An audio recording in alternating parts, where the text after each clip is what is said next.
Imagine standing in the middle of a raging storm, winds howling, thunder roaring, and chaos reigning all around you.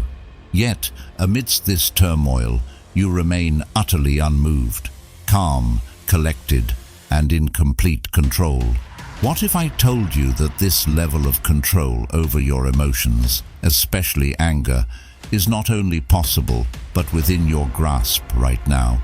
This video will unlock a secret that the wisest minds of history, legends like Marcus Aurelius and Seneca, understood and mastered. But before we dive into this ancient wisdom, make sure to subscribe to this channel. You don't want to miss the transformative journey we're about to embark on together. Number 1. The nature of anger. Anger is a powerful emotion, one that can consume us if left unchecked. But in the philosophy of Stoicism, anger is not just an emotion, it's a choice.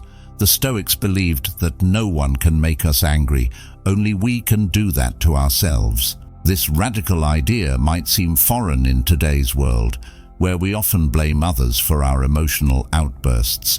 But Stoicism teaches us that true power lies not in controlling others, but in controlling ourselves.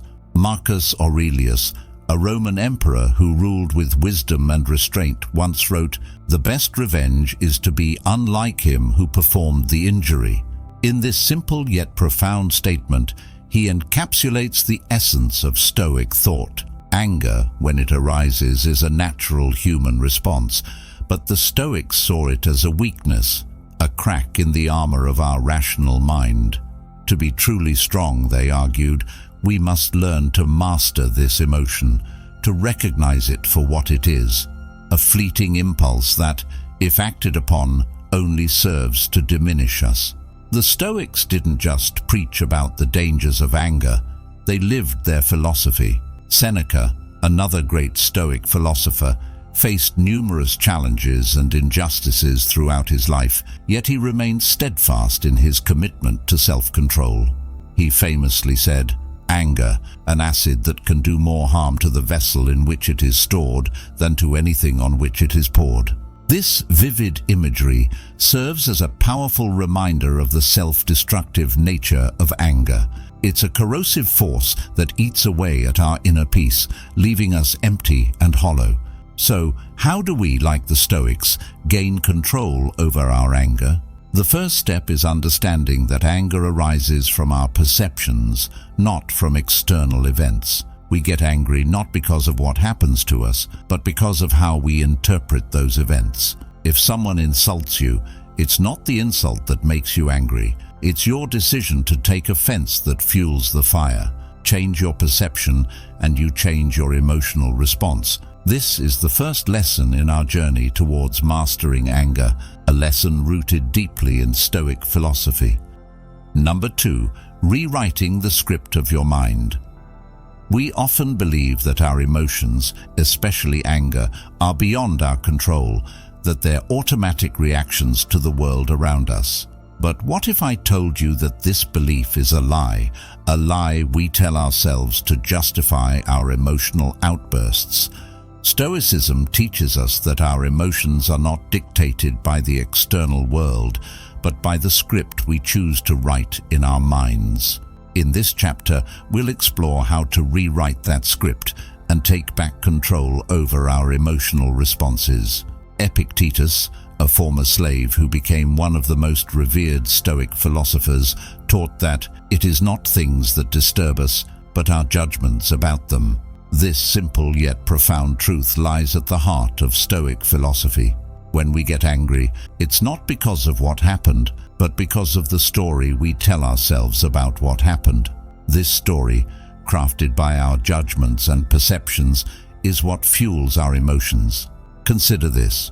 Two people experience the same event, let's say being cut off in traffic. One person becomes enraged, yelling and cursing, while the other simply shrugs it off and continues driving.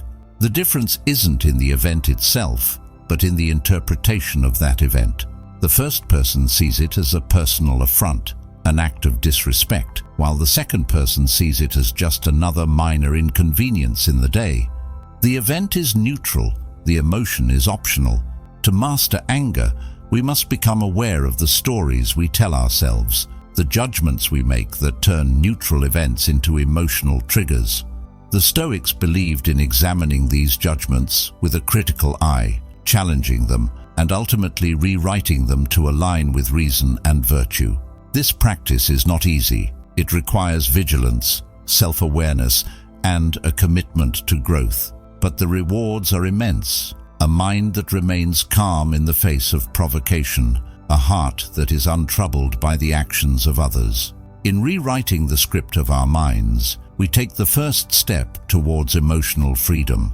We begin to see that anger is not something that happens to us, it's something we choose. And with this realization comes power, the power to choose a different response, a response grounded in wisdom rather than impulse. As you begin to practice this, you'll notice a shift within yourself. The things that once provoked you will start to lose their power. You'll find yourself responding with calmness, with understanding, and most importantly, with control. Number 3, the strength in forgiveness. Forgiveness is often seen as a sign of weakness, but the Stoics viewed it as a profound expression of strength. To forgive is not to condone or forget the wrongs done to us. It is to rise above them, to free ourselves from the shackles of anger and resentment.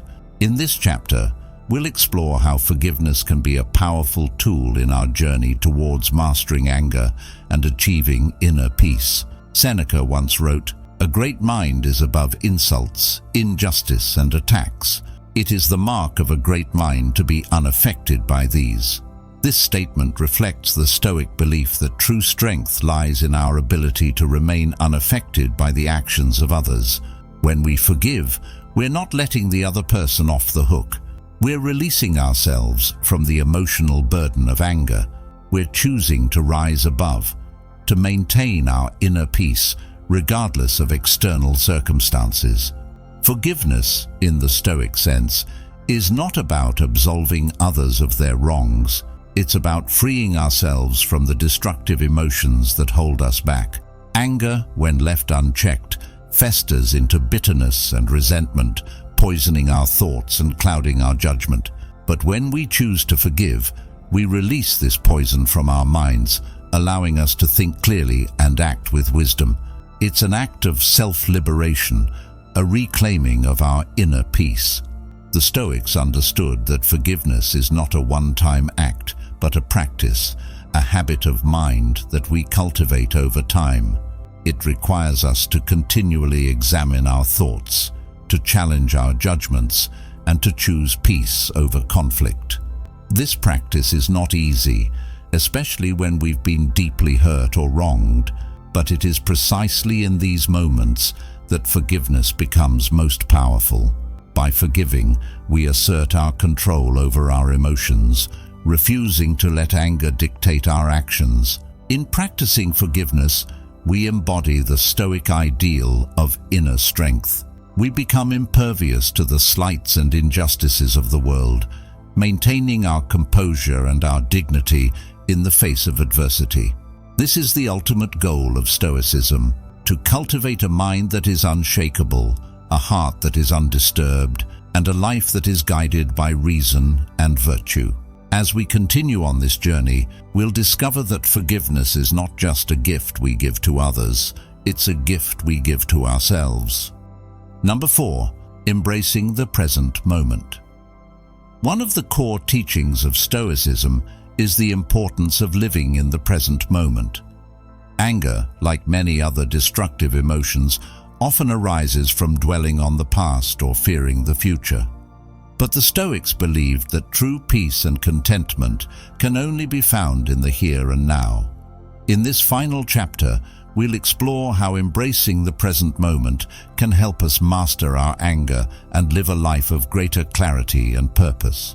Marcus Aurelius, in his Meditations, wrote, "Confine yourself to the present."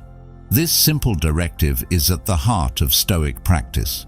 When we focus on the present moment, we free ourselves from the regrets of the past and the anxieties of the future. we become fully engaged with the here and now, and in doing so, we gain control over our thoughts and emotions. Anger often stems from our inability to let go of the past. We replay old hurts in our minds, reliving the pain and allowing it to fuel our rage. But the Stoics teach us that the past is beyond our control. It is done, finished, and unchangeable. To dwell on it is to waste our energy and to trap ourselves in a cycle of negativity. Instead, we should focus on what we can control, our actions and responses in the present moment. Similarly, anger can arise from our fears about the future. We worry about what might happen, imagining scenarios where we are wronged or mistreated, and our anger builds in anticipation. But the future, like the past, is beyond our control. It is uncertain, unpredictable, and not yet real. The Stoics encourage us to let go of these fears and to trust in our ability to handle whatever comes our way. By grounding ourselves in the present, we can face the future with calmness and confidence. Embracing the present moment is not just about mindfulness, it's about reclaiming our power over our emotions. When we live fully in the present, we reduce the space in our minds for anger to take root. We become more aware of our thoughts, more intentional in our actions, and more resilient in the face of life's challenges.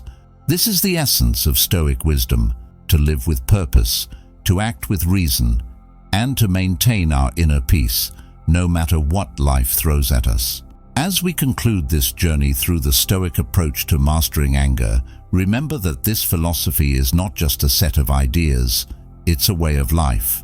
It's a daily practice of self-reflection, discipline, and growth.